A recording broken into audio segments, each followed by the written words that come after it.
하도록 하겠습니다. 네. 안녕하세요, 김원혜 집사님. 예, 반갑습니다. 자, 오늘은 우리가 지난번에 창세기 15장을 앞부분만 잠깐 하고 전체적인 구조를 살펴봤거든요. 그래서 오늘은 이제 좀 더 구체적인 걸 중심으로 해서 오늘 이 15장의 중요한 내용들을, 그리고 지난번에 말씀드린 대로 15장 6절, 매우 중요한 구절이죠. 아브라함이 여호와 하나님을 믿으니 여호와께서 그의 의로 여기셨다 하는 이 구절을 좀 우리가 구체적으로 살펴보고, 뒷부분에 하나님이 언약을 맺으시는데 그 언약을 맺으신다는 의미가 무엇인지 우리가 살펴보도록 하겠습니다. 자, 제가 이제 그 지난번에 15장 전체에 대한 구조는 이미 뭐 한번 알려드렸는데, 우리 간단하게 같이 보면은 1절부터 5절까지 하나님께서 아들을 주시겠다고 약속하셨고, 또 7절부터는 땅을 주겠다고 약속하시면서 아브라함과 언약을 맺으십니다. 그리고 가운데에 핵심으로 아브라함의 믿음에 대해서 6절에 나와 있습니다. 이 아브라함의 믿음은 5절 이후에 나와 있지만 5절까지 주신 약속이나 7절 이후에 맺으신 언약을 다 믿는 그 믿음을 포괄적으로 지금 표현하고, 아브라함이 어떻게 하나님 앞에 받아들여졌는지를 이렇게 보여주고 있습니다. 자, 그러면 우리가 이제 1절부터 좀 다시 한번 보겠습니다. 지난주에 중요한 것들을 해서 오늘은 그것 말고 우리가 몇 가지 생각해 볼 부분을 우리가 같이 나눠보려고 합니다.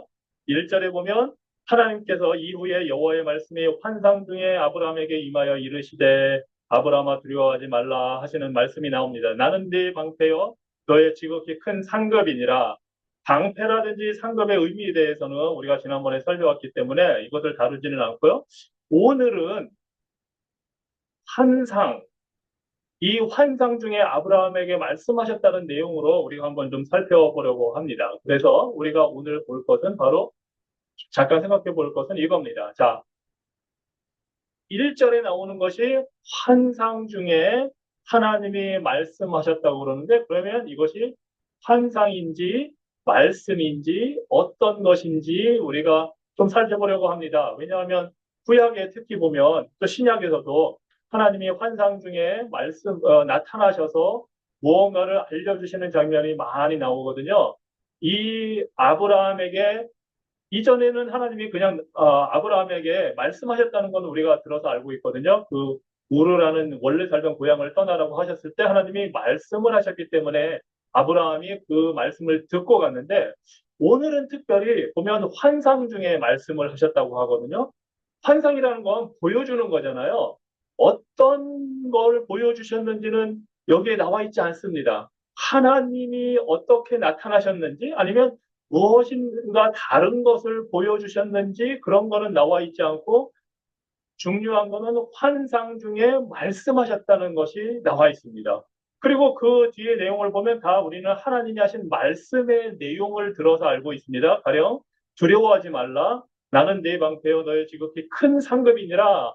이 내용을 환상으로 보여주신 것이 아니라 하나님이 말씀하셨다는 사실입니다. 그래서 이 아브라함에게 이렇게 환상 중에 말씀하셨다는 사실이 이렇게 처음 나오는데, 이후에 계속해서 이런 장면이 나오는데 어떤 장면에서 나오느냐? 바로 하나님이 선지자들에게 말씀하실 때 이 표현을 씁니다.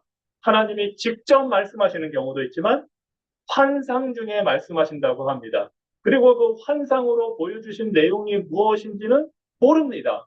지금 아브라함의 경우에도 어떤 모습이었는지, 무엇이 어떤 그림으로 나타났는지는 모르지만 분명한 것은 말씀으로 나타나셨다는 겁니다. 그래서 더 중요한 것은 이 환상, 비전 또는 말씀 둘 중에 더 중요한 것은 사실은 환상이나 보이는 것, 비전보다는 하나님의 말씀이 더 중요하다는 사실을 알 수가 있습니다. 하나님이 아브라함에게 지시하신 모든 내용, 축복하신 내용, 약속하신 내용, 언약을 맺으신 그 모든 내용은 말씀으로 주셨지 환상으로 막 보여주신 것이 아닙니다. 심지어 선지자들에게 환상으로 보여주신 내용도 선지자들이 이해를 못해서 하나님이 천사를 보내시거나 해서 설명을 해주십니다. 말씀을 해 주십니다. 그래서 이런 환상보다는 말씀이 중요하다는 것을 우리가 알 수가 있습니다. 제가 이제 여기에 그러면 천당과 지옥을 보고 왔다는 사람들이 종종 있는데 그 사람들이 이렇게 말을 할 때에 나는 천당을 갔다 왔다, 지옥을 갔다 왔다 말을 할 때에 그것을 우리가 어떻게 생각을 해야 될까 하는 것입니다. 그 미국이나 한국에서도 그렇고 그런 거는 유명한 책들도 많이 나와 있었어요. 나는 천국을 보았다. 뭐 나는 지옥을 갔다 왔다 하면서 막 그 천국에는 뭐가 있었고 지옥에는 누가 있었고 뭐 어떤 고통을 받고 막 그런 이야기를 하는 사람들이 꽤 있었거든요. 그런 책도 막 베스트셀러가 돼서 팔리기도 했고 여러 가지가 있었는데 과연 우리는 그런 걸 볼 때에 어떻게 그것을 이해하고 받아들여야 할까 하는 것입니다. 혹시 그런 책 사보신 적 있나요? 손 안 드셔도 됩니다. 그리고 한국에서 보면 요즘에도 그럴 거예요. 특히 유튜브로 막 그런 거를 방송을 많이 하니까 막 지옥에 가서 내가 본 것에서 막 그런 거 얘기하는 사람들도 분명히 있을 것이고 한국에 예전부터 그런 사람들이 있었거든요. 그래서 그런 천국과 지옥을 봤다는 내용도 많고 뭐 한국뿐만 아니라 서양에서도 그런 기독교 전통 속에서도 그런 게 많이 있고 뭐 그런 걸 가지고 문학 작품을 쓴 것도 있고 가령 그 단테가 쓴 그런 거에 보면 그런 내용들도 있습니다. 막 아주 굉장히 묘사를 잘해서 지옥이 여러 층으로 갈라져 있고 누구는 어디에서 무슨 벌을 받고 있고 막 이런 것도 있습니다. 상상력의 표현이죠. 아마 성경에 있는 내용을 좀 들어서 그걸 표현하거나 아니면 자신이 갖고 있던 뭐 지옥에 대한 생각, 천국에 대한 생각, 마귀에 대한 생각, 그래서 아마 제가 알기로는 서양과 동양에서 지옥을 표현하는 게 그림이 아마 다를 거예요.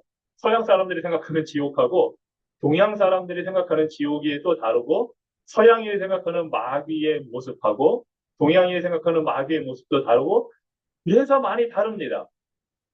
그러면 과연 무엇이 맞을까? 그런데 우리가 이제 과연 그런 걸 보고 왔다고 하는 사람들의 내용을 어떻게 받아들이고 신뢰할 수 있는지 우리가 알아볼 수 있는 방법은 하나 있습니다. 성경을 통해서입니다. 왜냐하면 말씀이 중요하기 때문입니다. 봤다는 게 중요한 게 아니고 말씀이 중요하기 때문입니다. 그렇다면 성경에서 이 천국이나 아니면 지옥에 대해서 보여주는 장면이 어디에 있을까? 우리가 아마 제가 몇 주 전에 그 누가복음 16장에 있는 부자와 거지 나사로에 대한 그 설교를 했는데 거기에 보면은 바로 그런 장면이 나와 있습니다.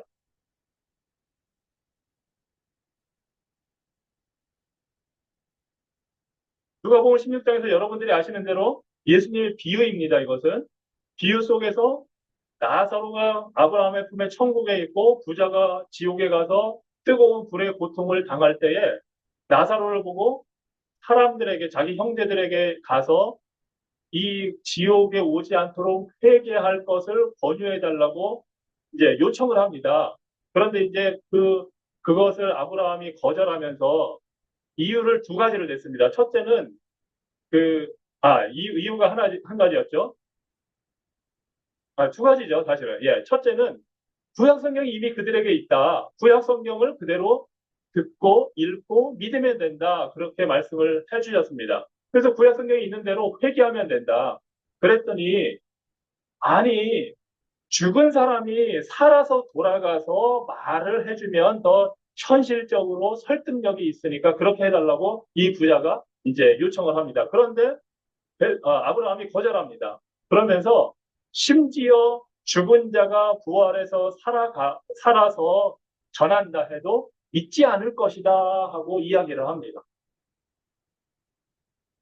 우리 생각에는 이 거지 나사로가 죽었다가 살아나서 사람들에게 이 부자의 가족들, 친척들에게 가서 말하면 다 들을 것 같은데 이 비유를 통해서 예수님은 그렇지 않다고 말씀을 하십니다. 아무리 지옥을 보고 천국을 보고 죽었다가 살아서 사람이 와도 성경 말씀을 듣고 믿지 않는 사람들이라면 그 증언하는 내용, 내가 무엇을 봤다, 천국은 이렇다더라, 지옥은 이렇다더라 말해도 듣지 않을 것이라는 겁니다. 왜냐하면 말씀을 통해서 회개하지 않고 믿지 않는다면 아무리 그런 얘기를 들어도 믿지 않을 것이기 때문에 예수님이 그렇게 말씀하십니다. 그래서 우리가 이런 책들 나와 있는 거, 뭐 나는 무엇을 봤다, 거기에 누가 있었더라, 그런 내용, 우리가 그것을 신뢰할 수가 없습니다. 심지어 그 사람들이 천국이 어떤지에 대해서, 지옥이 어떤지에 대해서 묘사하는 것도 주로 성경에 있는 내용, 바로 이런 부자가 불에서 고통당하는 그런 걸 바탕으로 해서 설명을 하는 거거든요. 그런 거에서 멀리 벗어난 내용은 설명하기가 힘듭니다. 그래서 자신이 무엇을 봤다 해도 그냥 성경에 있는 걸 그대로 얘기하면 모르지만, 그런데 성경에 있는 걸 그대로 얘기할 수도 없다는 것을 이제 바울이 알려줍니다. 바울은 고린도후서 12장 2절로 4절에서 자신이 3층 천에 갔다 왔다고 합니다. 이 3층 천이라는 거는 유대인들에게 생각에서는 천국을 말합니다. 그러니까 하늘이 세 개의 층으로 되어 있는 거예요. 1층, 2층, 3층. 1층은 우리가 보는 이 하늘입니다. 2층은 우주를 표현합니다. 해, 달, 별, 그 너머에 있는 것. 3층은 하나님이 살아계시는 천국입니다. 그래서 사도 바울이 3층 천에 갔다 왔다고 자신이 표현을 하는데, 거기에서 말로 표현할 수 없는 것을 보고 들었다고 합니다. 사도 바울이 뭔가 보고 들었는데 그것을 말로 표현할 수가 없다고 합니다. 천국에 있는 거를. 그게 당연하죠. 천국이 말로 다 표현할 수 있으면 천국이 아닌 겁니다. 예. 우리가 다 익히 잘 알 수 있으면 그게 우리가 사는 세상과 다를 게 없잖아요. 천국이. 그래서 사도 바울은 거기 갔다 왔는데 내가 이걸 다 표현을 할 수가 없다 하고 말을 합니다. 아니, 그러면 이렇게 위대한 사도이신 사도 바울이 천국을 보고도 환상 중에 천국을 봤음에도 불구하고 천국이 어떤지 표현을 못하는데, 왜 이렇게 많은 사람들이 자신은 천국이 어떤지를 다 보고 왔다고 표현하고 말을 하고 막 자신이 맞다고 이야기를 할까요? 우리가 생각을 좀 해봐야 됩니다. 그리고 사실은 부자와 나사로의 비유에서 돌아가서 보면은 요한복음 11장에서는 정말 예수님의 친구였던 나사로가 부활했습니다. 예수님이 살려주셔서. 그런데 그 나사로가 천국을 위해서 무엇을 받는지 그런 걸 증거한 게 하나도 없습니다. 만약에 사람들이 죽어서 또는 환상으로 천국과 지옥을 본 것이 정말 중요한 내용이라면 왜 그 나사로가 자신이 예수님이 살려준 다음에 내가 무엇을 봤다 증거하지 않았을까요? 그리고 오히려 그 나사로는 예수님이 살려주셨다는 증거가 됐기 때문에 이스라엘 백성들이 믿은 게 아니고 그 나사로를 오히려 유대 종교 지도자들은 죽이려고 했습니다. 왜냐하면 예수님의 권능을 나타내는 표가 되기 때문에. 나사로가 부활했다고 해서 사람들이 더 믿고 그런 게 아닙니다. 죽은 자가 살아와도 말씀을 거부하면 그 부활한 사람을 보고도 믿지를 않습니다. 자, 이사야 선지자는 이사야서 6장에 보면 하나님의 성전 예루살렘 성전에 들어갔을 때 하나님의 영광을 받습니다. 하나님의 임재하심을 받습니다. 그런데 그 하나님의 임재하심이 어떤지 설명을 할 길이 없습니다. 그저 이사야가 이야기한 것은 하루다 나여 망하게 되었도다. 내가 거룩하신 살아계신 하나님을 보았도다 하는 겁니다. 하나님의 영광, 하나님의 임재를 죄인이 보고서 느끼는 것은, 알게 된 사실은 내가 멸망받을 자라는 고백밖에 없습니다. 아니, 이 위대한 이사야 선지자도 직접 하나님을 본 것도 아니고 예루살렘 성전에서 그 임하신 하나님의 임재의 그 환상을 보고서 그렇게 표현을 하는데, 어떻게 수많은 사람들이 쉽게 내가 천당에서 누구를 봤다, 지옥에서 무엇을 봤다 할 수가 있는지 우리가 좀 생각을 해 봐야 됩니다. 자, 이것이 이제 1절에서 제가 이제 여러분과 나누고 싶었던 것이고요. 자, 2절로 넘어갑니다. 2절에서 이런 약속을 받았지만 아브라함이 하나님께 일종의 원망초로 질문을 합니다. 아니, 이렇게 하나님이 나에게 상급이 되시고 하신다는데 도대체 저에게 무엇을 주시려 하십니까? 저는 아직 자식이 없습니다. 합니다. 이 자식이 없다는 표현이 제가 지난번에도 잠깐 언급했지만 나는 가난한 자입니다. 비참한 자입니다. 절망적인 상태입니다. 자식이 없어서 그런 상태입니다. 하고 고백하는 겁니다. 말하자면 정말 돈이 없어서 가난한 사람이 말할 때 쓰는 그 표현을 가진 게 없습니다 하는 그 표현을 쓴 겁니다. 아브라함. 자식이 없다는 이유 때문에 아브라함은 자신의 상태가 이렇게 비참하다는 것을 표현한 겁니다. 그리고 바로 이런 상태가 예수님이 마태복음 5장 3절에서 심령이 가난한 자는 복이 있나니 할 때 그 심령이 가난하다는 의미와 같은 의미입니다. 심령이 가난하다. 이것은 내가 비참한 상태입니다. 절망적인 상태입니다. 영적으로 파산 상태입니다. 하는 것과 똑같습니다. 이 같은 내용의 설교가 누가복음 6장에서는 심령이라는 말이 빠지고 그냥 가난한 자는 복이 있나니 너희의 하나님의 나라가 너희 것이다. 예수님이 말씀을 하시거든요. 이거는 정말 돈이 없는 상태를 표현합니다.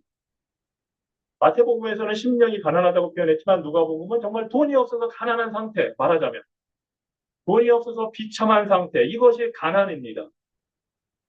물질적으로 돈이 없어서 파산한 상태가 영적으로 파산한 상태와 똑같이 연결이 되고 있습니다. 즉, 할 수 있는 게 아무것도 없는 절망적인 상태.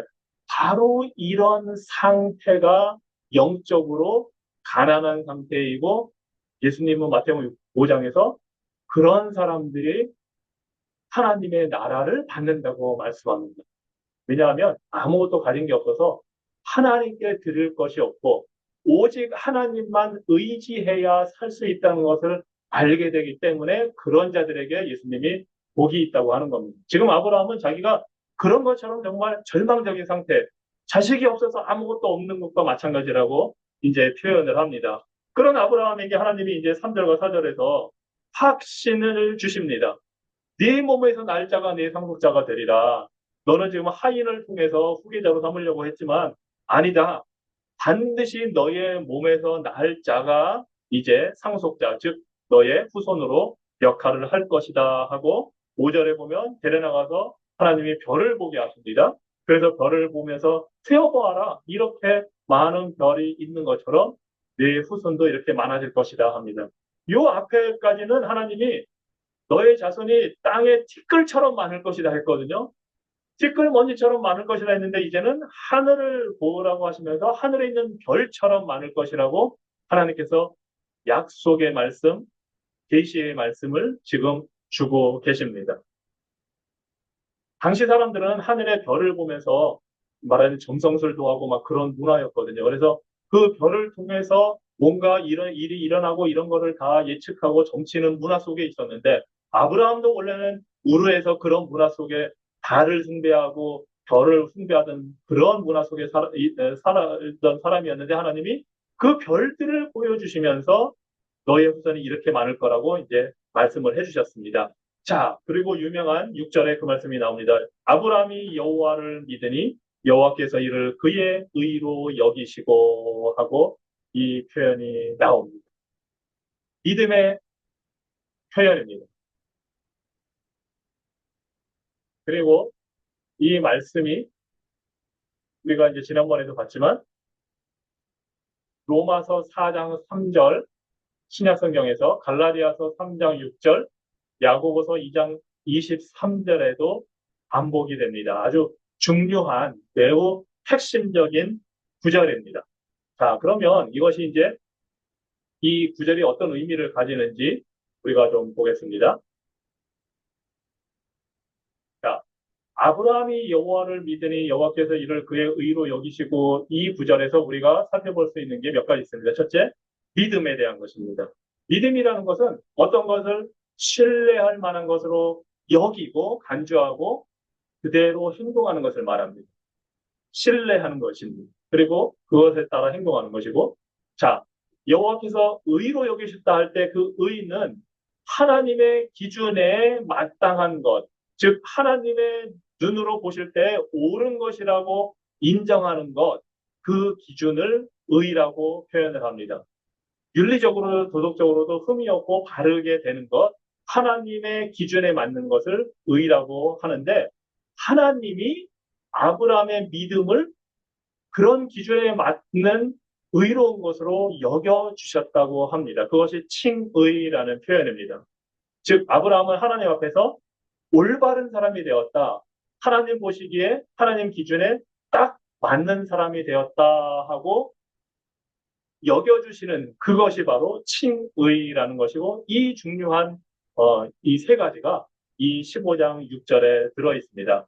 그래서 이 믿음이라는 건 우리가 아멘이라고 말할 때 그 아멘이라는 단어랑 뿌리가 같은 거거든요. 그래서 아멘 하면 그대로 될 줄로 믿습니다. 동의합니다. 그렇습니다. 하는 것처럼 믿음은 하나님 말씀을 듣고 그렇습니다. 동의합니다. 그렇게 될 줄로 제가 확신합니다. 하는 것과 똑같습니다. 그런데 중요한 것은 이 믿음이 어떻게 어디에서 나왔느냐 하는 것입니다. 이 믿음은 아브라함의 자신에게서 무엇을 근거를 찾는 것이 아니라 믿음의 대상이신 하나님이 그 믿음의 내용을 이루어지게 하시기 때문에 아브라함이 갑자기 큰 믿음을 가졌다든가 아브라함이 하나님을 뜨겁게 열심으로 믿었다는 것이 중요한 것이 아니라 그렇게 믿게 하시는 하나님, 하나님이 믿음의 근거가 되셔서 아브라함을 의롭게 하셨다는 사실을 보여주고 있습니다. 자, 이것을 어떻게 알 수 있느냐? 마태복음 16장에 보면 베드로가 예수님에 대해서 신앙 고백 유명하게 하는 게 나오거든요. 주는 그리스도시요 살아계신 하나님의 아들이시네이다. 그랬더니 예수님이 뭐라고 그러시냐면 야 정말 맞는 답을 잘했다. 너 대단하다. 훌륭하다 하신 게 아니라 바요나 시모나 내가 복이 있도다. 이를 내게 알게 하신 이는 혈육이 아니요 하늘에 계신 내 아버지시니라 하고 말씀을 하십니다. 즉 이런 믿음의 고백을 할 수 있게 하신 분이 하나님이시라는 겁니다. 여기에서도 아브라함이 이렇게 여호와를 믿게 된 것도 하나님의 능력으로 인해서 아브라함이 믿었고 그래서 그 믿음을 하나님이 의롭다고 여겨 주신 것입니다. 믿음의 근거는 아브라함 개인 자신에게 있는 것이 아니라 하나님께서 나온 것입니다. 우리의 믿음도 다 마찬가지입니다. 우리의 믿음도 우리 자신에게서 시작된 것이 아니라 하나님에게서 나온 겁니다. 하나님의 능력과 하나님의 말씀과 하나님의 약속에 우리의 믿음의 근거가 있지 우리가 먼저 알아서 하나님을 찾고 믿고 그렇게 된 것이 아니라는 것을 보여주고 있습니다. 그리고 이제 하나님이 이 아브라함의 믿음을 의로 여기셨다 하는데 그럼 그 의로 여기셨다는 게 무엇인지 우리가 좀 살펴보도록 하겠습니다. 자, 이것이 제가 이제 지난 주일날 그 다윗의 이야기를 가지고 설교한 내용과 연결이 되는데요. 그래서 로마서 4장 3절에 보면 이 창세기 15장 6절을 인용하면서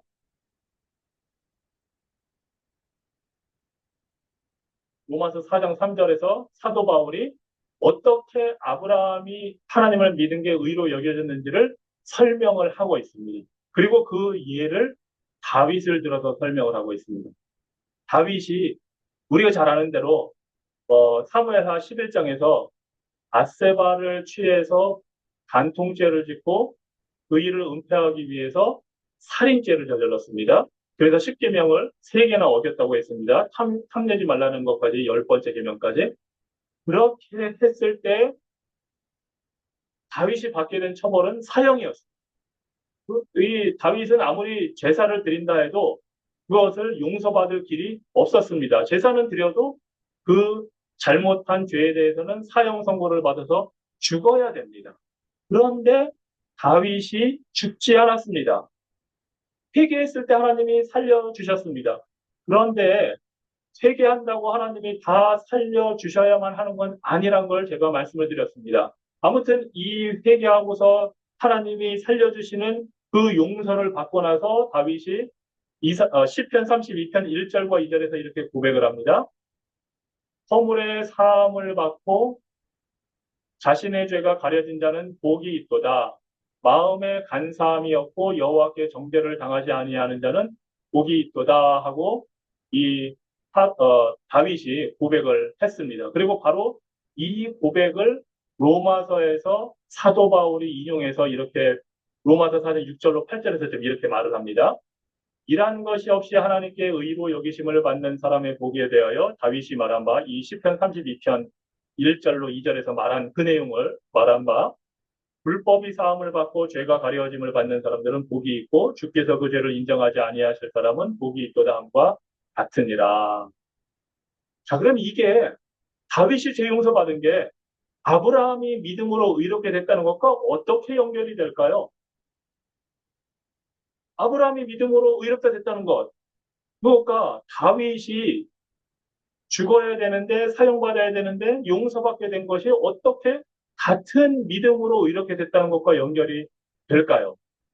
핵심은 이 로마서 4장 6절의 맨 처음에 나와 있습니다. 일한 것이 없이 이겁니다. 일한 것이 없이 행위가 없이 무엇을 착한 일이든 무엇이든 한 것 없이 하나님께서 의롭다고 여겨주신 것 그것이 바로 복인데 다윗은 죽어 마땅한 죄를 짓고 한 게 없습니다. 하나님 앞에 도대체 그 죄를 용서받기 위해서 할 수 있는 게 아무것도 없었습니다. 심지어 제사를 드려도 소용이 없다는 것을 다윗이 이미 알았습니다. 그래서 다윗은 한 게 없는데 그저 용서해 달라고 빌기만 했는데 하나님이 용서해 주시고 살려주신 것 이것이 바로 하나님이 다윗의 믿음을 보시고 아니 다윗의 그 형편을 보시고 그저 하나님이 다윗을 용서해 주시는 자비를 베풀어 주신 것. 이것이 바로 아브라함이 믿음으로 하나님께 의롭게 여김을 받은 것과 똑같다는 것을 지금 사도 바울이 이야기를 하고 있습니다. 다윗이 아무것도 한 것이 없지만 용서받은 것처럼 아브라함도 한 것 없이 믿기만 했는데 하나님이 복을 주셔서 의롭다고 여겨주셨다는 것. 이것이 바로 다윗의 고백입니다. 내가 한 것이 없지만 의롭게 되었습니다. 이것이 하나님이 칭의라고 하시는 것입니다. 다윗이 아무것도 한 것 없는데 이렇게 됐다는 하나님이 의롭게 여겼다는 증거가 사실은 이 용서받은 후에 하나님이 다윗에게 뭘 이제 말씀하시냐면 너와 바세바 사이에 태어난 아들이 죽을 것이라고 말씀을 하셨거든요. 근데 다윗은 자신의 죄가 용서받았지만 하나님의 심판이 그 아기에게 임했다는 걸 알고 하나님께 지금 매달려서 기도하기 시작합니다. 막 금식하면서 하나님 좀 이 아기를 살려달라고 통사정을 합니다. 그런데 하나님이 그 아기는 살려주지 않으셨습니다. 다윗은 살려주셨는데 다윗은 살려주셨는데 하나님이 다윗의 갓난아기는 살려주지 않으셨습니다. 왜냐하면 하나님이 다윗의 말을 듣고 살려주고 안 하고가 아니기 때문입니다. 용서는 하나님의 전적인 주권이지 다윗이 기도했다고 해서 하나님이 살려주시거나 다윗이 어떻게 금식했기 때문에 살려주시거나 하는 게 아니라는 것을 하나님이 보여주십니다. 안타까운 일이지만 아기가 죽은 것은 하나님의 심판의 표현을 하나님이 보여주신 것입니다. 하나님이 원래는 다윗도 죽여야 되는데 다윗을 살려주신 것, 그것이 하나님의 은혜이고 그게 하나님이 다윗에게 주신 의입니다. 이 아기가 죽어서 어떻게 됐는지는 우리가 다윗의 말을 통해서 생각해 볼 수밖에 없습니다. 다윗이 이 아기가 죽은 다음에 이렇게 표현을 합니다. 나는 그에게로 가려니와 이 아기에게로 가려니와 그는 내게로 돌아오지 아니하리라. 다윗이 죽어서 자기는 그 아기가 있는 곳으로 간다고 합니다. 그래서 이 구절을 통해서 아마 하나님께서 이 아기는 이 땅에서 태어나자마자 심판받아 죽게 되었지만 하나님께서 그 아기를 천국으로 데려가셨기 때문에 다윗이 그 믿음의 표현으로 내가 그 아기가 있는 곳으로 갈 것이다. 죽으면 앞으로.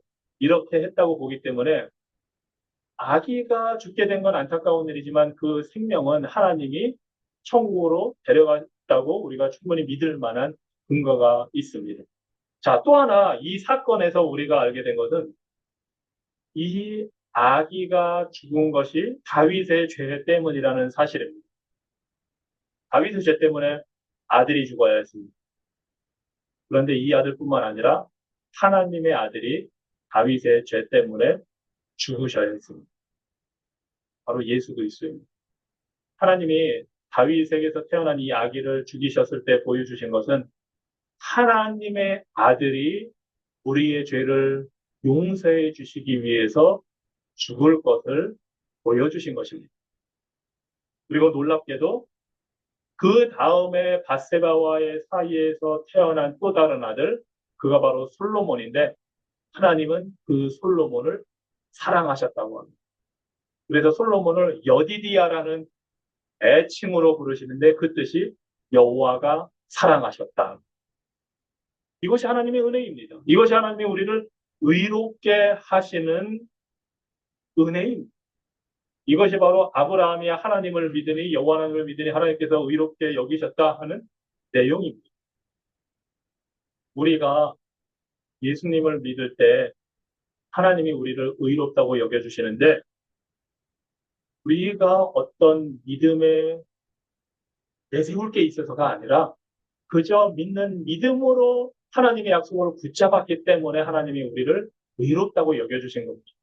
우리가 자격이 있어서도 아니고 우리가 무엇을 해서도 아니고 아무것도 한 것이 없는데도 하나님이 다윗을 용서해 주신 것처럼 우리를 용서해 주셨기 때문에 우리가 의로운 자가 됩니다. 우리는 하나님 앞에서 의로운 기준에 도달할 수가 없는데 하나님이 그런 의로운 기준에 도달한 것처럼 우리를 인정해 주시고 여겨 주셨습니다. 그것이 칭의입니다. 그리고 이 하나님의 이러한 의롭게 하시는 칭의의 은혜는 다윗처럼 하나님이 이스라엘 백성들 중에 택한 사람들뿐만 아니라 다윗과 같은 유대인들을 넘어서서 이방인에게도 임했다는 것을 갈라디아서 3장에서 보여줍니다. 갈라디아서 3장에서 이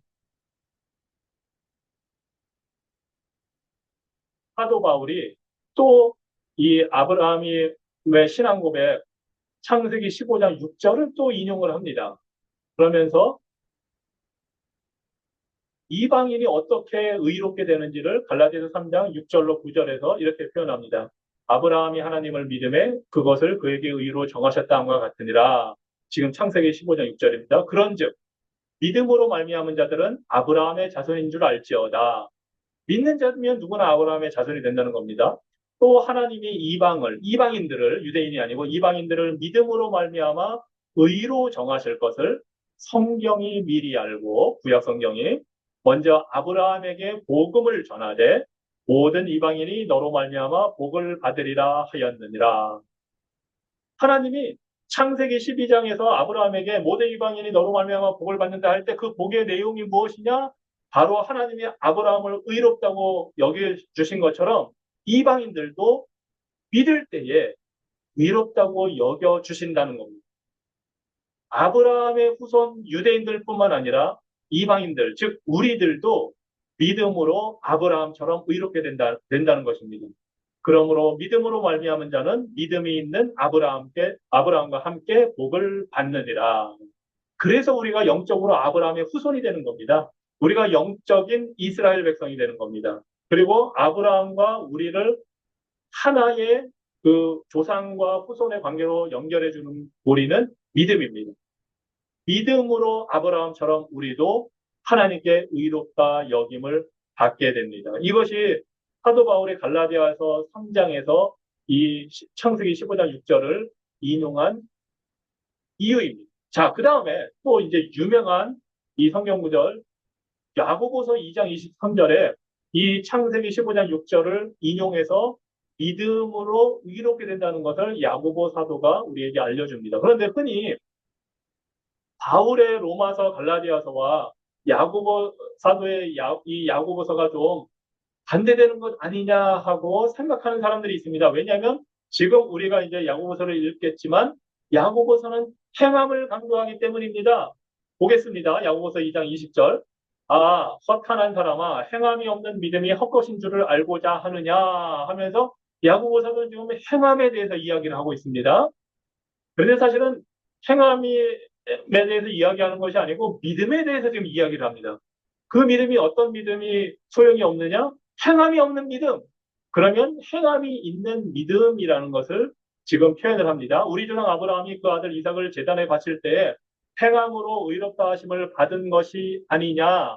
내가 보거니와 믿음이 그의 행함과 함께 일하고 행함으로 믿음이 온전하게 되었느니라. 이에 성경에 이른 바 아브라함이 하나님을 믿으니 이것을 의로 여기셨다는 말씀이 이루어졌고 그는 하나님의 것이라 칭함을 받았나니. 이 야고보 사도는 아브라함의 믿음이 의로 하나님이 아브라함의 믿음을 의로 여기셨다 할 때의 그 믿음은 이삭을 바치는 그런 행함에 있는 믿음이라고 표현을 합니다. 이 이삭을 바치는 건 창세기 22장에 나오거든요. 지금 우리는 창세기 15장에서 아브라함이 하나님을 믿었더니 의롭게 하나님이 여기셨다고 했거든요. 그러니까 아브라함이 이삭을 바친 다음에서야 하나님이 의롭다고 인정하신 게 아니라는 사실을 우리는 알고 있습니다.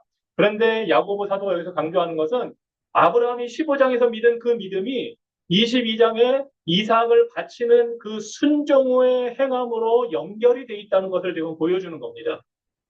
행함이 없는 믿음 자체는 죽은 믿음이고 그 믿음이 하나님이 인정하는 믿음이라면 행하게 되어 있다, 순종하게 되어 있다는 것을 이걸 통해서 보여주는 것입니다.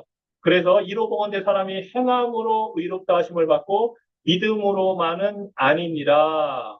이 말은 믿음은 당연히 행하게 되어 있다는 것을 말합니다. 만약에 아브라함이 하나님을 믿습니다 했는데 이삭을 바치지 않으려고 했다. 하나님을 믿는다 하면서 하나님이 어디로 가라 했는데 가지는 않는다. 하나님을 믿는다 했는데 하나님이 하지 말라고 한 것을 한다. 그것은 그 믿음이 사실은 살아있는 믿음이 아니라 죽은 믿음이라는 것을 보여줄 뿐입니다. 아브라함의 믿음은 살아있는 믿음이었기 때문에 그래서 15장에서 믿은 이 표현이 나온 후에 22장에서 이삭을 제물로 기꺼이 바치려고 한 겁니다. 그래서 사실은 이 야고보서가 말하는 행함이 있는 믿음이나 사도 바울이 말하는 그 믿음이나 반대되거나 모순되는 게 아니라 같은 믿음입니다. 같은 믿음으로 하나님이 의롭다고 인정을 해 주시는 것입니다. 이게 사실은 모든 믿음의 사람들이 그렇게 해왔던 겁니다. 히브리서에서는 믿음의 장으로서 모든 이 믿음의 조상들이 어떻게 행했는지를 보여줍니다. 당연히 하나님이 계시고 상 주시는 이심을 믿을 뿐만 아니라 가령 믿음으로 아벨은 가인보다 더 나은 제사를 하나님께 드려서 의롭다고 하나님께 인정을 받았다고 합니다.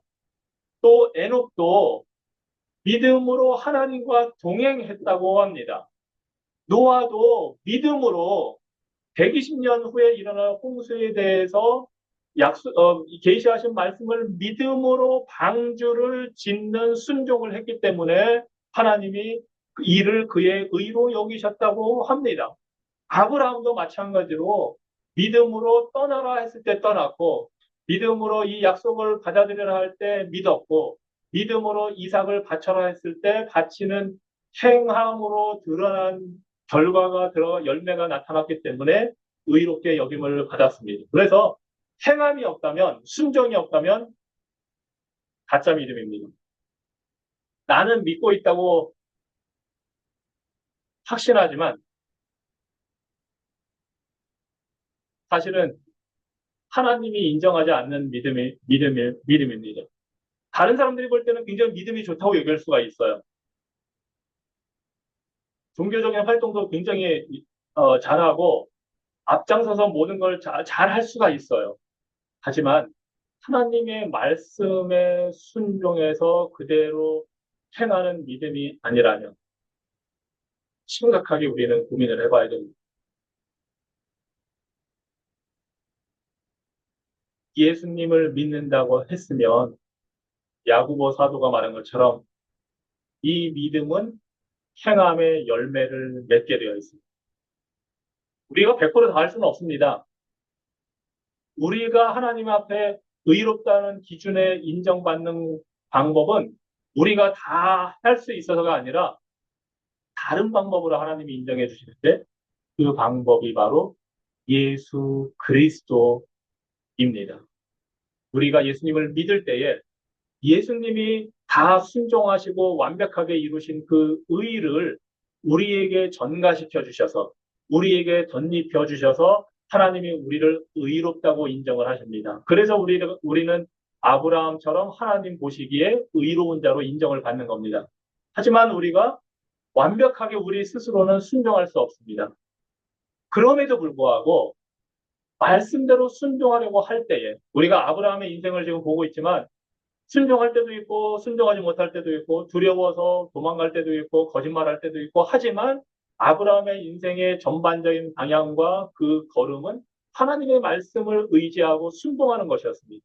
우리도 신앙생활이 처음 시작에서부터 하나님의 부름을 받는 날까지 순종하는 길로 걸어간다면 우리는 하나님 보시기에 의로운 자로 살아가고 있는 겁니다. 그런데 만약 믿는다고 하는데 종교적인 활동과 형식은 다 잘 지키는 것 같은데 실질적으로 하나님께 순종하지 못한다면 즉 겉으로 드러난 것뿐만 아니고 형식적인 거 말고 실질적인 내용을 우리가 순종하지 못한다면 따르지 못한다면 그것은 살아있는 믿음이 아니라 죽은 믿음일 가능성이 있습니다. 그래서 이 사실을 하나님 앞에서 우리가 솔직하게 돌아보고 이제 내가 어떻게 하면 말씀에 순종할 수 있을까를 우리가 생각을 해봐야 됩니다. 여러분이 순종하기 어려운 말씀이 있나요? 혹시 하나님의 말씀에 읽다 보면은 여러분이 뭔가 순종하기 어려운 그런 부분 그것을 가지고 하나님 앞에 기도하면서 순종하기 위해서 노력하고 하나님을 신뢰하고 왜냐하면 그 말씀을 우리에게 주셨을 때는 하라고 주신 것이고 할 수 있기 때문에 주신 것이니까 그것을 우리가 순종하고 그대로 하려고 한다면 우리는 믿음의 길에 올바르게 있는 겁니다. 그런데 어느 그 나한테 준 뭐 어떤 그 말씀이 도저히 내가 받아들이기 힘들다고 느껴진다면 우리는 좀 고민을 해봐야 됩니다. 그리고 하나님께 솔직하게 고백해야 됩니다. 하나님, 이거는 내가 정말 순종하기 어렵습니다. 이대로 따르기가 참 어렵습니다. 그리고 그 이유를 하나님께 가지고 나가야 됩니다. 다른 사람이 보는 것 때문에 체면 때문에 그럴 수도 있고 뭔가 내가 가지고 있는 아픈 상처 때문에 그럴 수도 있고 인간적인 자존심 때문에 그럴 수도 있고 여러 가지가 있겠죠. 예. 뭔가 하지 못하는 거. 아니면 근심 염려 때문에 그 부분을 하나님과의 관계 속에서 그것도 믿음으로 가지고 나가서 내려놓고 기도한다면 기도는 우리가 할 수 없는 것을 할 수 있게 하시는 하나님의 방법입니다. 우리가 할 수 없는 것을 하나님께 올려드리고 하나님 이 부분을 제가 도저히 못하겠습니다. 하나님의 도움이 필요합니다. 저를 도와주십시오 하는 믿음으로 갈 때에 하나님이 점점 더 순종할 수 있게 우리를 변화시켜 주시고 이끌어 주실 것입니다. 우리의 마음, 생각, 우리의 자세, 태도, 우리의 습관이 변화될 수 있도록 하나님이 역사해 주실 것입니다. 이것이 바로 믿음으로 기도하는 것입니다. 자, 이것이 하나님이 아브라함의 믿음을 의로 여기셨다는 내용의 전체적인 어, 그림입니다. 자, 이렇게 하신 후에 하나님이 이제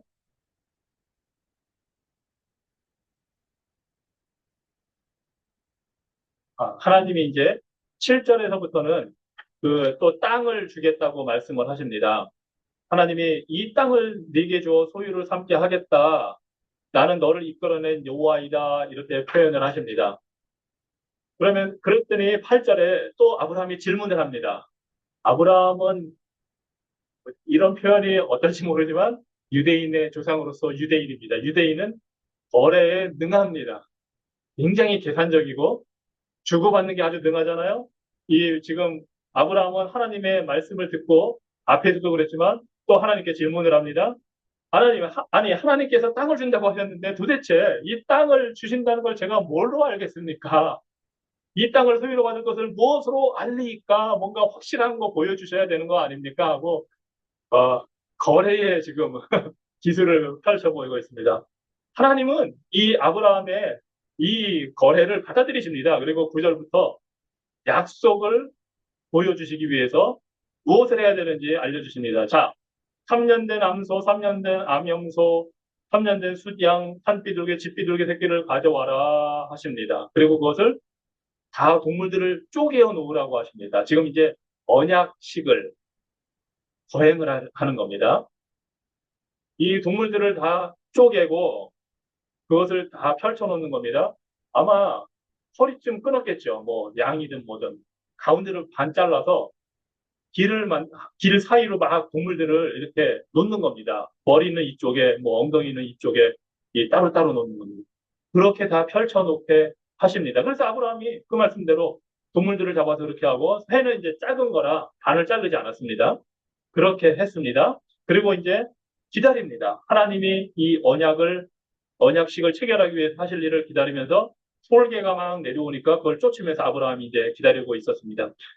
그렇게 시간이 지나서 이제 하루가 점점 끝나갈 때에 아브라함에게 깊은 잠이 임했다고 합니다. 해가 질 때에. 하나님이 주신 잠일 겁니다. 왜냐하면 뭐 아브라함이 원래 이때 잠을 잘 잤는지 모르겠지만 이 표현이 지금 있습니다. 그러면서 흑암과 두려움이 임했다고 12절에 말합니다. 이 흑암과 두려움은 하나님의 임재를 표현합니다. 하나님이 이스라엘 백성을 건져내셔서 시내 산에서 만나실 때도 이렇게 임재하셨습니다. 빽빽한 구름이 산 위에 있고 하나님이 그 가운데에서 말씀을 하시고 하는 그 시내 산의 연기가 자욱하게 퍼지고 막 불이 있고 어두움 속에서 빽빽한 구름 속에서 하나님이 임하시는 것처럼 지금 아브라함에게도 하나님이 이렇게 임하십니다. 아브라함과 언약을 맺으신 이 장면처럼 하나님이 후에 출애굽기 20장에서 19장에서 이스라엘 백성과 언약을 맺으실 때에도 이런 장면으로 나타나시는 겁니다. 뿐만 아니라 하나님이 새로운 언약을 우리에게 체결해 주시고 그 언약을 이룰 때에 예수님의 십자가에서 하나님이 어둠 속에 이 언약식을 이루신 사실을 또 우리가 보게 됩니다. 그래서 어둠을 통해서 하나님이 임재하시고 아브라함과 언약을 맺으시고 이스라엘 백성과 언약을 맺으셨고 예수 그리스도가 십자가에서 죽으실 때의 새로운 언약, 피로 맺는 새 언약을 그 어둠 속에서 하나님이 하셨습니다. 그리고 이제 13절, 14절에 보면 하나님이 어떤 일이 펼쳐질지를 예언을 통해서 알려주십니다. 아브라함에게 자손이 있는데 400년 동안 다른 나라 가서 손님으로 사는데 그곳에서 괴롭힘을 당할 것이다. 하지만 400년 후에 그 나라를 벌하고 심판한 후에 너의 자손들이 다시 돌아오게 할 거고 그때는 큰 재물을 가지고 돌아오게 할 거다 하고 하나님이 약속을 예언을 해 주십니다. 앞으로 400년 후에 약 400년 후 계산에 따라서 430년 후 이스라엘 백성들이 애굽에 내려가게 된 것을 하나님이 벌써 알려주십니다. 하나님은 역사를 주관하시는 하나님이시기 때문에 400년 후든 몇백 년 후든 어떤 일이 일어날지를 아시고 지금 예언을 하고 계십니다. 우리가 잘 아는 대로 이스라엘 백성은 애굽에 가서 노예가 되고 고난을 받다가 하나님이 모세를 보내서 그들을 이끌어 나오게 하십니다. 재앙을 통해서 그들이 나오게 하시고 그들이 출애굽할 때에 애굽 백성들한테 보물을 다 달라고 해서 그걸 전리품으로 갖고 나오게 됩니다. 이 사실을 이미 아브라함에게 알려주셨습니다. 그러면서 15장에서 너는 장수하다가 평안히 조상에게로 돌아갈 것이다. 이렇게 하고 내 자손은 4대 만에 이 땅으로 돌아올 것이다. 이때는 오래 살았거든요. 아브라함도 뭐 175세. 그러니까 한 세대가 요즘 우리 시대에는 한 세대가 30년 또는 40년 그러지만 이때는 한 세대를 100년으로 치면은 4대 만에 돌아오는 게 맞습니다. 대부분 아브라함과 뭐 이삭도 그렇고 다 오래 살았기 때문에. 자, 그런데 왜 하필이면 400년 걸리게 하나님이 기한을 정하셨을까? 왜 하필이면 4대 만일까? 그 이유가 16절 뒤에 나옵니다. 이는 아모리 족속의 죄악이, 즉 가나안 땅에 사는 사람들의 죄악, 지금 아브라함이 와서 살고 있는 이 가나안 땅에 있는 그 가나안 족속의 죄악이 아직은 가득 차지 않았기 때문이다 하고 말씀하십니다. 하나님이 지금 이스라엘 백성들을 이 가나안 땅에서 앞으로 살게 하실 텐데 당장 아브라함을 하나님이 이 가나안 땅의 정복자로 만드시고 아브라함을 통해서 그 자리에 계속 머물러 살게 하는 것이 아니라 이 가나안 땅에 있는 악한 족속들이 이들이 바로 함의 자손들이고 가나안이 함의 자손이었잖아요. 노아를 통해 하나님이 저주를 내리신 그들의 죄악이 아직은 가득 차지 않았다 말씀하십니다. 그래서 하나님은 400년 동안 기다리겠다고 지금 말씀을 하고 계시는 겁니다. 우리 하나님은 각 나라의 한계, 역사의 한계도 정해놓으시고 어떤 나라를 심판하시고 다 알고 계시고 계획을 하십니다. 하지만 인내하시고 회개할 기회, 돌이킬 기회를 주시는 분입니다. 그냥 하나님이 잘못했다고 그때그때 다 멸하셨다면 우리 인류는 살아남을 수가 없습니다. 우리도 그렇습니다. 하나님이 우리가 잘못한 대로 다 처벌하셨다면, 하나님이 다윗을 그 잘못한 대로 처벌하셨다면, 다윗도 죽었을 것이고, 그런데 다윗이 죽으면 하나님의 언약, 다윗의 후손, 아브라함의 후손이자 다윗의 후손으로 오실 예수 그리스도 그분 때문에 하나님이 다윗도 살려주시는 거예요.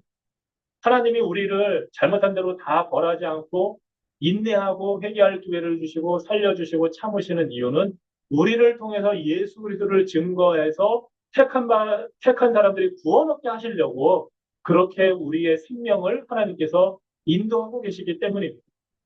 이것이 하나님의 자비이고 은혜입니다. 하지만 그때는 정해져 있습니다. 400년 후에는 반드시 하나님이 심판을 하실 것입니다. 그리고 이 약속대로 이스라엘 백성들이 출애굽한 후에 가나안 땅에 돌아와서 여호수아를 대장으로 해서 이제 가나안 족속들을 정복하게 됩니다.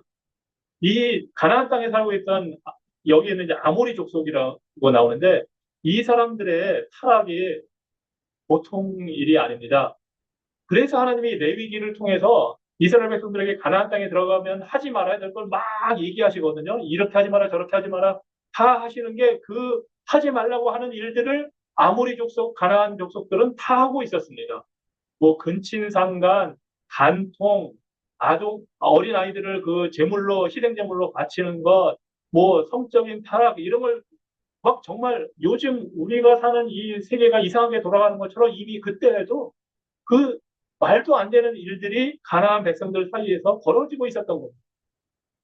그래서 하나님이 이들을 심판하기로 이미 작정을 하신 것입니다. 이 과정을 통해서 이스라엘 백성은 400년 후에 이제 가나안 땅에 정착을 하게 됩니다. 이렇게 보면 참 아브라함에게 주신 약속을 보면 하나님의 이 약속이 이루어지는데 정말 시간이 많이 걸립니다. 아브라함은 살아서 그런 일들을 못 봅니다.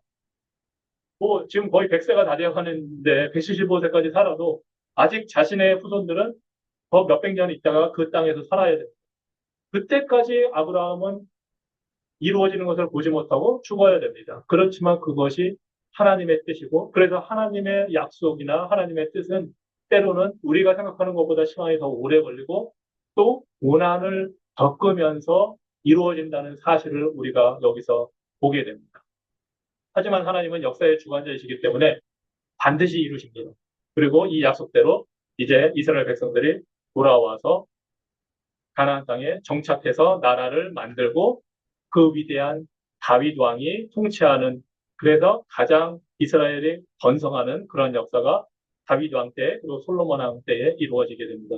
자, 이런 약속을 주시고 하나님이 17절에 그 막 밤에 이제 해가 져서 어두울 때 환상 중에 아브라함은 지금 잠이 들었거든요. 연기 나는 화로가 보이며 타는 횃불이 쪼갠 고기 사이로 지났다고 합니다.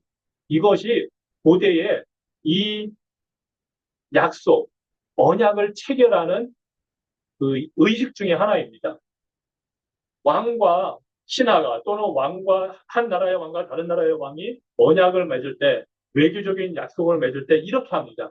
동물들을 잡아서 반으로 잘라서 딱 놓고 그 가운데를 걸어서 지나갑니다. 그리고 그 피 뿌린 그 길을 지나갑니다.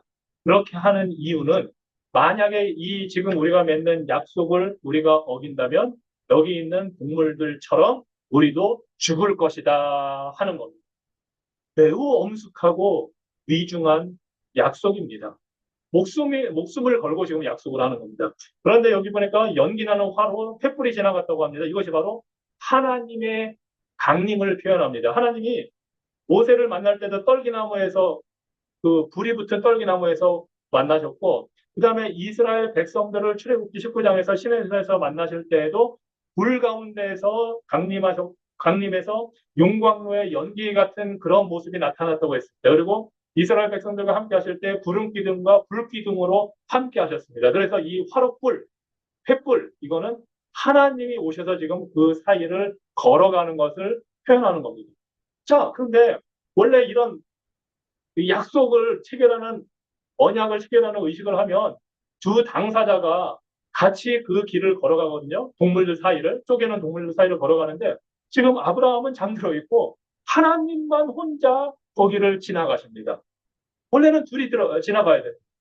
하나님이 혼자 이 약속, 언약의 모든 책임과 의무를 다 지실 것임을 보여주고 있는 거예요. 하나님이 이 약속을 체결하시면서 내가 이 약속을 어기면 내가 죽을 거다 하고 지금 말씀하시는 겁니다. 영원하신 살아계신 하나님이 이런 약속을 아브라함과 지금 맺고 계십니다. 말도 안 되는 일이 지금 벌어진 겁니다. 하나님이 인간처럼 낮아지셔서 그 책임을 지겠다고 하시는 겁니다. 그리고 아브라함은 잠들어 있습니다. 왜냐하면 연약한 인간 아브라함은 그 책임을 질 만한 존재가 아니기 때문에. 그래서 이 약속은 원래 두 사람이 하는 것이지만 하나님이 단독으로 약속을 맺으시고 이 약속을 지키겠다고 책임지겠다고 지금 언약을 하신 것입니다. 하나님은 약속을 깨뜨릴 분이 아니십니다. 그런데 후에 보면 이스라엘 백성들은 이 약속을 다 어겼습니다. 약속을 다 깨뜨렸습니다. 그래서 하나님이 예수님을 낸 겁니다. 약속을 깨뜨린 이스라엘, 약속을 깨뜨린 인간들을 대신해서 하나님이 여기서 혼자 지나가셨으니까 하나님이 책임을 지셔야 되거든요. 하나님은 약속을 깨신 적이 없는데 아브라함의 후손, 모든 인류가 깼기 때문에 하나님이 약속을 깨신 것처럼 지금 책임을 지고 아들 예수 그리스도를 보내신 겁니다. 그래서 그 예수님이 와서 약속 깨뜨린 우리들을 대신해서 자기의 몸을 십자가에서 희생시키셨습니다. 이 언약을 맺을 때 동물들이 반을 잘라서 옆 동물들을 죽여서 반을 잘라놓은 것처럼 예수님이 십자가에서 어린 양이 되어서 죽었습니다. 어린 양이 되어서 쪼개지셨습니다. 이 언약을 깨뜨린 인간을 대신해서 하나님의 아들이신 예수님이 책임을 지고 하나님께 그 일을 감당했다고 표현을 하신 것입니다. 물론 아브라함이 한 것은 아무것도 없지만 아브라함이 해야 될 것은 이 약속을 믿고 따르는 것이 바로 그의 의무입니다. 아브라함은 약속대로 믿고 순종하고 따르면 하나님이 그렇게 하실 수 있도록 해주십니다. 이것이 하나님 혼자 이 약속을 감당하신 이유입니다. 그리고 그 결과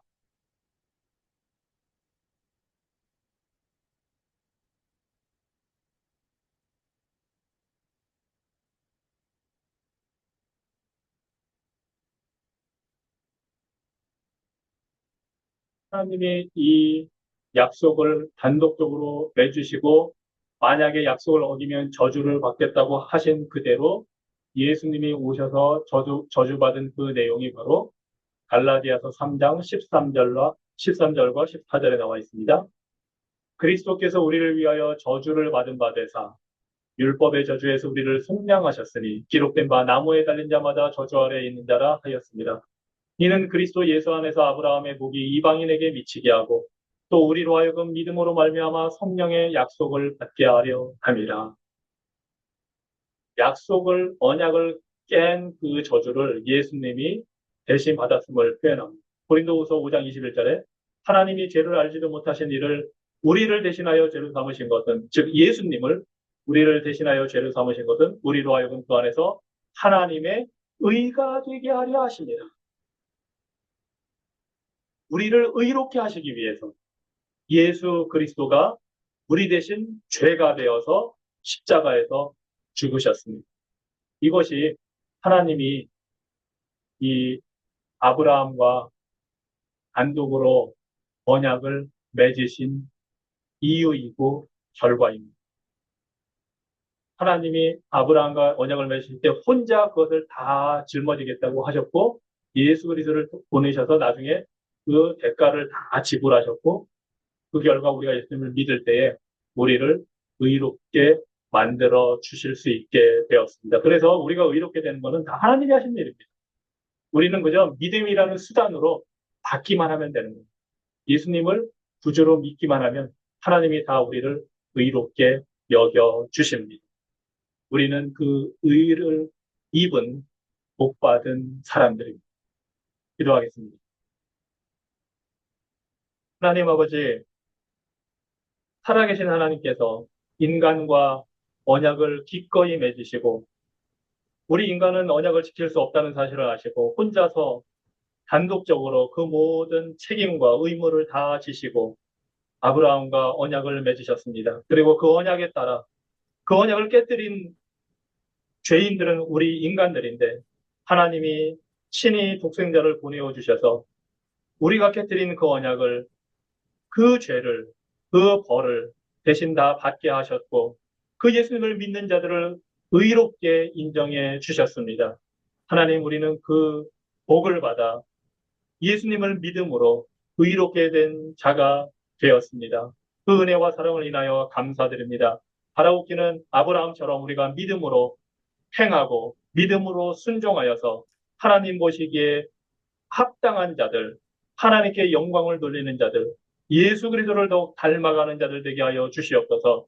우리가 꺼리는 말씀이 있다면 순종하기 어려워하는 그런 말씀이 있고 우리가 하기 싫어하는 그런 부분이 있다면 하나님 우리를 깨우쳐 주시고 우리가 불순종의 길로 계속 걸어가서 심판받고 저주받는 인생이 아니라 돌이켜 회개하고 하나님의 도우심을 간구하고 하나님의 역사하심을 믿고 그 말씀을 따라 순종하는 복된 자녀들로 우리의 삶이 아름답게 이루어질 수 있도록 축복하여 주시옵소서. 예수 그리스도 이름으로 기도합니다. 아멘. 감사합니다. 수고하셨습니다. 수고하셨습니다.